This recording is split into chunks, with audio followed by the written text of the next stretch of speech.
안녕하세요. 세상을 이롭게 하는 일에 관심 많은 승무원쌤 김용숙입니다.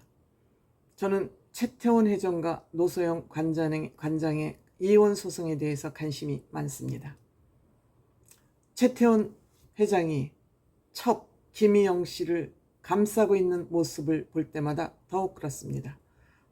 그렇기 때문에 노소영 관장이 재판에서 고등법원 판결대로 대법원에서도 같은 판결이 나오기를 기대하고 있습니다. 그래서 제가 계속 이 최태원 회장과 노소영 관장의 재판을 팔로우업하게 됩니다. 최태원 SK그룹 회장, 노소영 관장의 고등법원 판결에 불복해서 최태원 회장 측이 상고를 했습니다. 그래서 이 상고가 대법원에 지금 정식으로 접수가 돼서 8월 중 다음 달 중순경 대법원 재판부가 배정이 된다 그럽니다. 이 공소장이 소장이 접수가 되면 그 소장을 가지고 재판부를 배정을 해서 그 전담 재판부가 생기게 되는 것이죠. 대법원에서는 정식 심리를 할 것이냐 말 것이냐를 내부적으로 검토를 한다 그럽니다. 즉 고등법원에서 올라온 이 사건이 이 대법원에서 심리할 가치가 있느냐 없느냐를 내부적으로 먼저 검토를 해서 심리적으로 재판을 할 필요가 있다, 심리를 할 필요가 있다라고 판단을 하면 그 심리 기간이 필요하겠죠. 물론 이 심리 기간 중에 원고나 피고는 재판부에 출석하지 않습니다.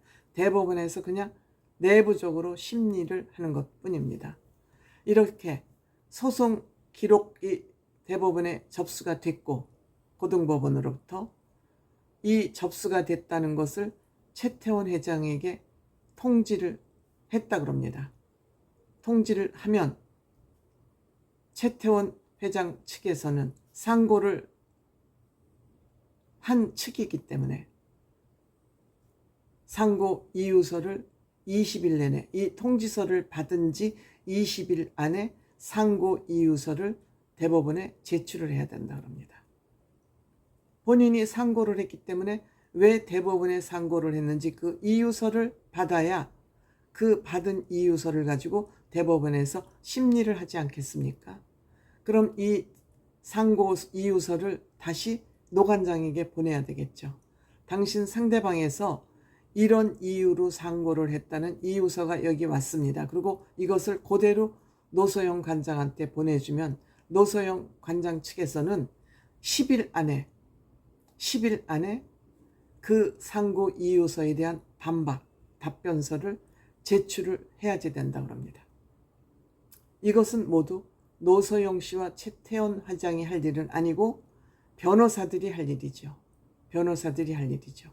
변호사들이 여기에서 얼마나 합리적인 주장을 하느냐에 따라서 그 주장을 가지고 대법원에서 심리를 계속할 것이냐 안 할 것이냐를 결정을 한다고 합니다. 그런데 대법원에서 판단 기준으로 고등법원 판결문을 가지고 이 심리를 계속할 거냐 안 할 거냐, 즉 심리를 계속하지 않는 것을 심리 불속행, 심리를 계속해서 할 필요가 없다고 생각을 하면 기각을 하는 겁니다. 이것은 고등법원 판결이 맞아 대법원에서 별도로 심리를 할 필요가 없어 하고 기각을 하면은 그냥 고등법원 판결문이 그대로 결정이 되는 것입니다. 그래서 만약에 기각이 될 경우에는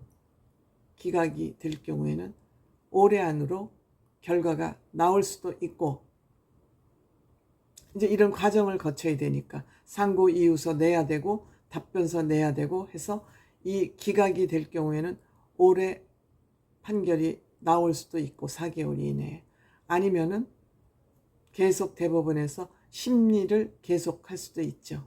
그런데 중요한 것은 이혼 소송은 대법원에 상고를 할 경우 10건 중 9건은 심리 없이 기각되는 경우가 많다고 합니다. 그러니까 이 이혼 소송은 굉장히 사적인 것으로 보는 거죠. 대법원에서 이것을 뭐 큰 법리를 들이대서 심리를 할 가치가 없다 이렇게 아마 생각을 하기 때문에 10건 중에서 9건은 대법원에서는 심리를 할 필요가 없다. 고등법원 판결이 맞다. 이렇게 결정을 하는 경우가 많다고 합니다. 하지만 이번은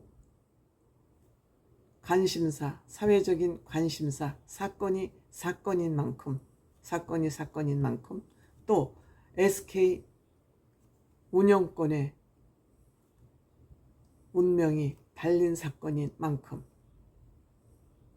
대법원에서 심리를 할 확률도 많다. 즉 10%에 해당될 수도 있다 하는 것이 이 법조인들의 분석이기도 합니다.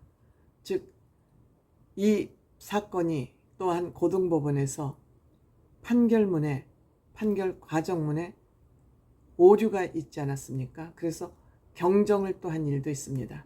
즉 SK 주식 가치를 산정하는 그런 오류가 있었습니다만 결과는 변함이 없다라고 고등법원에서 주장을 하고 있습니다만 경정을 했습니다만 결과는 변함이 없고 중간 산정 오류가 있었을 뿐이니까 이것은 결과는 같다라고 고등법원에서는 판결문을 경정하기는 했습니다만 이러한 일도 있었고 또한 사건이 사건이고 SK 운명이 달린 문제이기 때문에 대한민국 대기업 넘버 2의 대기업의 운명이 갈린 문제인 만큼 아마 기각은 되지 않을 것이다 이렇게 판단을 하는 사람도 있습니다. 또한 여기에 홍승면 부장판사, 고등법원의 홍승면 부장판사를 선임하지 않았습니까? 추가로 대법원의 상고심을 위해서. 그래서 이 문제는 기각될 가능성은 적다고 보고 있습니다만 어쨌든 90% 이혼 소송은 퇴짜를 놓는다. 그런데 이 홍승면이라는 부장판사는 고 구본무 회장, LG그룹 구본무 회장의 부인과 지금 회장으로 있는 그 친아들이 아니죠. 사촌이죠. 이 재산 다툼을 하는 상속 재산 다툼을 하는 데에도 이 홍승면 변호사가 지금 선임이 되어 있었다고 합니다. 그러니까 한마디로 실력 있는 재벌가의 재판을 도맡아서 하는 그런 변호사를 이번에 선임을 했기 때문에 또 이 홍승면 판사는 대법원의 인맥이 쫙 깔려 있기 때문에 어떤 결과가 나올지는 두고 봐야 되겠죠.